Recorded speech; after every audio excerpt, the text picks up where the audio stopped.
नमस्कार. सात जन्माची सतीश आणि प्रीती भाग 65 मध्ये तुम्हा सर्वांचं स्वागत आहे. रात्री आईस्क्रीम खाऊन आल्यानंतरच सगळ्यांनी ठरवलेलं होतं की उद्या निवांत घरीच राहायचं आणि थोडा आराम करायचा. त्यामुळे त्यांची सकाळ उशिराने सुरू होते. एक एक करत सगळे हॉलमध्ये जमू लागले. कोणी डोळे चोळत बसलेलं होतं, कोणी सोफ्यावर आळस देत रेललेलं होतं, तर कोणी मोबाईलवर काहीतरी बघत बसलेलं होतं. किचनमधून चहाचा सुगंध पसरताच वातावरण आपोआपच प्रसन्न झालं. तेव्हा प्रीतीची मम्मा किचनमधून काम करत म्हणाली, मुलांनो, आज काही घाई नाही, निवांत नाश्ता करूया. डायनिंग टेबलवर गरमागरम पोहे, टोस्ट, फळं आणि चहा ठेवलेला असतो. सगळे बसून नाश्ता करत होते. घरचं खाणं आणि एकत्र बसलेली माणसं पाहून वातावरण अगदी आपुलकीचं वाटत होतं. तेव्हा कार्तिक हसत म्हणतो, काल रात्री आईस्क्रीम पार्टी झाली, आज सकाळी पोहे पार्टी. हे ऐकून सगळे हसू लागले. सोनाली लगेच म्हणते, हो ना, नागपूरमध्ये फिरायचं नाही ठरवलं, पण खायचं मात्र फुल्ल ठरवलंय. तेव्हा केतकी आणि मनालीही टाळ्या वाजवत होकार देत होत्या.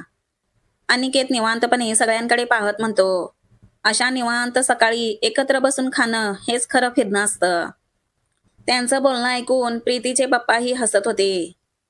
तेव्हा सतीश मात्र शांतपणे पोहे खात बसलेला होता. तेव्हा प्रीतीची मम्मा सगळ्यांकडे पाहत म्हणते, काल इतका गोंधळ होता आणि आज बघा घर किती शांत वाटतंय. तेव्हा कार्तिक हसत म्हणतो, आंटी, शांत आहे म्हणजे आम्ही थकलोय, पण खुश आहोत. हसत बोलत नाश्ता संपतो, पण कुणालाच उठायची घाई नसते. सगळे निवांत बसून अजूनही गप्पा मारत बसले होते. नाश्त्यानंतर दुपार हळूहळू निवांत होत चालली होती.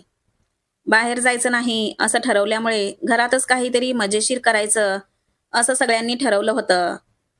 तेव्हा हॉलमध्ये कार्पेटवर कॅरम बोर्ड मांडला जातो. कार्तिक लगेच उत्साहात म्हणतो, चला सगळे, आज कॅरममध्ये कोणाची चालते ते पाहूया. केतकी आणि मनाली लगेच तयार होतात. तर सोनाली हसत म्हणते, कॅरममध्ये जो कोणी हारेल त्याने स्वतः सगळ्यांसाठी चहा बनवून आणायचा, आणि हो, हा नियम सगळ्यांसाठीच असेल. तेव्हा केतकी, नीता आणि मनाली टाळ्या वाजवत ओरडू लागल्या, चला चला, आता सुरू करा, बघू कोण जिंकतो. खेळ सुरू होताच हॉलमध्ये एकदम वेगळीच ऊर्जा पसरते. कधी गोटी अगदी परफेक्ट जाते आणि सगळे टाळ्या वाजवतात, तर कधी अगदी सोपा शॉट चुकतो आणि लगेच सगळे हसू लागतात. अरे कार्तिक, हा शॉट तर मी डोळे बंद करून मारला असता, म्हणाली. असं म्हणता सगळे पोट धरून हसू लागले. तेवढ्यात प्रीतीचे पप्पा त्यांच्याजवळ येऊन म्हणाले, इतका आवाज करताय, काय चाललंय? तेव्हा कार्तिक लगेच हसत म्हणतो, अंकल, कॅरम खेळतोय आम्ही. अरे वा, मी पण एक डाव खेळू का, असं अंकल विचारतात आणि बसतात. सगळे हसत होकार देतात, पण कुणालाच कल्पना नसते की ते इतकं छान खेळतील. पप्पा कॅरमजवळ बसतात आणि एकामागून एक गोट्या घालायला सुरुवात करतात. पहिल्याच डावात त्यांचा स्ट्राईक पाहून सगळे गप्प होतात. अरे बाप रे, हे तर प्रो निघाले. अंकल, आम्हाला चान्स तरी द्या. तेव्हा पप्पा हसत म्हणतात, खेळ आहे हे तर जिंकायचाच. आणि शेवटी खरंच तेच डाव जिंकतात. तेव्हा क्षणभर शांतता असते आणि लगेच एकच गोंधळ सुरू होतो. अंकल जिंकले, आम्ही हारलो. चला मग आता चहा बनवूया सगळ्यांसाठी, असं मुली म्हणाल्या. कॅरममध्ये हारलेले सगळे किचनकडे जातात. पण तिकडेही हसणं, भांडणं, चहा कोण करणार यावर चर्चा सुरूच असते. तेव्हा सतीश म्हणतो, तुम्ही सगळ्या मुली हॉलमध्ये जाऊन बसा. मी आणि कार्तिक तुमच्या सगळ्यांसाठी चहा बनवतो. हे ऐकताच मुली लगेच आनंदाने उड्या मारू लागल्या. पण तेव्हा सोनाली लगेच म्हणते, अगं पण यांना आपल्याला चहा कसा हवाय हे तरी सांगून जाऊया. तेव्हा सगळ्या मुली म्हणाल्या, हो ग सोनाली, तू एकदम बरोबर बोललीस. तेव्हा केतकी लगेच मुलांना म्हणते, हो, माझा चहा जरा स्ट्रॉंग हवा, पण कडू नको. मनाली हसत म्हणते, आणि माझ्यासाठी साखर कमी, कारण मला फिट राहायचं आहे. हे बोलता सगळ्यांचा हशा फुटतो. तर नीता डोळे वटारून म्हणते, आणि माझ्या चहात आलं जास्त टाका. प्रीती थोडी लाजत पण हसत म्हणते, आणि चहा उकळलेला असू द्या, कोमट चहा मला चालत नाही. तेव्हा कार्तिक डोक्यावर हात मारत म्हणतो, अरे देवा, चहा बनवायचा आहे की लग्नाचा मेनू ठरवायचा आहे? पण सतीश मात्र हसत सगळ्यांच्या सूचना ऐकतो आणि म्हणतो, ठीक आहे मॅडम, सगळ्या ऑर्डर्स नोट केल्या आहेत.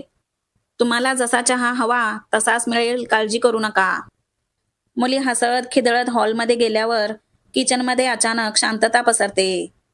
सतीश चहा बनवण्यासाठी गॅसवर भांडं ठेवतो. तेव्हा कार्तिक दूध काढत म्हणतो, अरे सतीश, या मुलींनी इतक्या सूचना दिल्यात. आता चहा चुकला तर आपली काही खैर नाही. तेव्हा सतीश हसत म्हणतो, अरे कार्तिक, चहा बनवायचा आहे, परीक्षेचा पेपर नाही. निवांत कर रे. तो आलं नीट कुटतो, चहापत्ती मोजून टाकतो. दूध उकळायला लागतं तसं किचनमध्ये हळूहळू चहाचा गोड दरवळ पसरतो. तेव्हा कार्तिक चमचा फिरवत म्हणतो, सतीश बघ जरा, साखर जास्त नको, कमी नको, कारण सगळ्यांची ऑर्डर वेगळी आहे. तेव्हा सतीश हसून म्हणतो, कार्तिक, म्हणूनच हा स्पेशल चहा आहे. 2-3 उकळ्या झाल्यावर सतीश चहा गाळतो, कप नीट मांडतो. दोघेही क्षणभर चहाकडे पाहतात आणि कार्तिक म्हणतो, दिसायला तरी परफेक्ट आहे, चव ही तशीच असो म्हणजे झालं. सतीश हलकेच हसत म्हणतो, चल त्यांना देऊया, निकाल तिकडेच लागेल. तेव्हा दोघे ट्रेमध्ये चहा घेऊन हॉलमध्ये आले. चहाचा वास येताच सगळ्या मुली एकदम बोलू लागल्या, अरे वा, काय मस्त वास येतोय, खरंच अगदी परफेक्ट दिसतोय. तेव्हा सतीश हसत म्हणतो, घ्या मॅडम, सगळ्या ऑर्डर्स पूर्ण केल्या आहेत. कार्तिक सगळ्या मुलींना चहाचा कप देताना म्हणतो, आधी चहा टेस्ट करा, मगच निकाल द्या.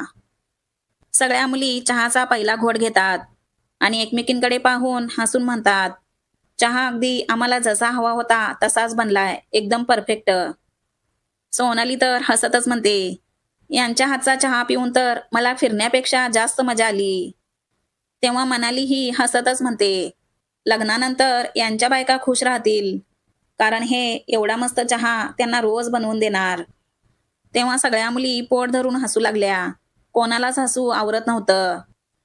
पण सतीश मात्र आनंदाने मनातच म्हणत होता, हो, आणि माझ्या बायकोने तर आधीच चहा पिलाय सुद्धा.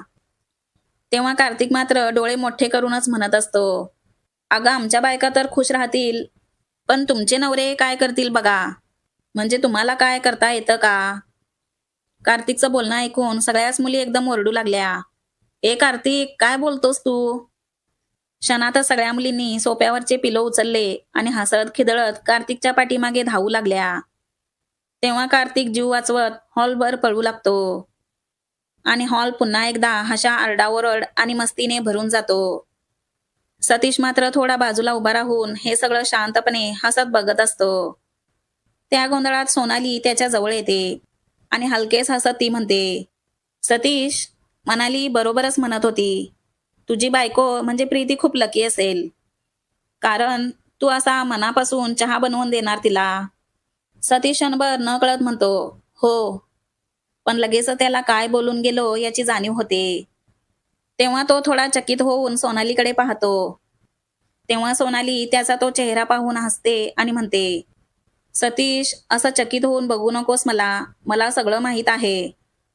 सतीश थोडा गोंधळत तिला विचारतो, म्हणजे सोनाली, तुला काय माहीत आहे? सोनाली शांतपणे म्हणते, हेच की तुझं प्रीतीवर खूप प्रेम आहे. हे ऐकता सतीश क्षणभर गप्प होतो. तो ओठ चावतो आणि हळू आवाजात विचारतो, पण तुला कसं कळलं हे सगळं? तेव्हा सोनाली म्हणते, सतीश, त्या दिवशी क्रिकेट खेळताना आठवतंय का? दोघं चुकून एकमेकांच्या अंगावर पडलात. तेव्हा तू ज्या नजरेने प्रीतीकडे पाहत होतास ना, तेव्हाच मला कळलं की इथे काहीतरी खास आहे. सतीश थोडा हसतो पण लगेचच काळजीने म्हणतो, पण सोनाली प्लीज, हे अजून कुणालाही सांगू नकोस. सोनाली लगेच म्हणते, हो रे सतीश, कोणालाही नाही सांगणार मी. पण खरं सांगू का, तुझी आणि प्रीतीची जोडी खूप मस्त दिसते. हे ऐकून सतीश थोडा लाजत हसतो. तेव्हा सोनाली पुढे म्हणते, पण सतीश, प्रीतीकडूनही तसा रिस्पॉन्स आहे की नाही?